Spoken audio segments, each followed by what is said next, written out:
చందమామ కోసమే వేచి ఉన్న రేయిలా వేయి కళ్ళతోటి ఎదురు చూడనా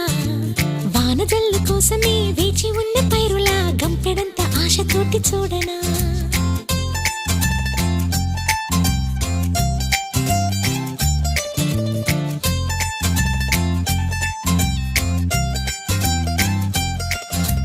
జోల పాట కోసం ఉయ్యాలలోన చంటి పాపలాగా కోడి కూత కోసం తెల్లారు జాము పల్లెటూరిలాగా ఆగనే లేనుగా చెప్పవా నేరుగా గుండెలో ఉన్న మాట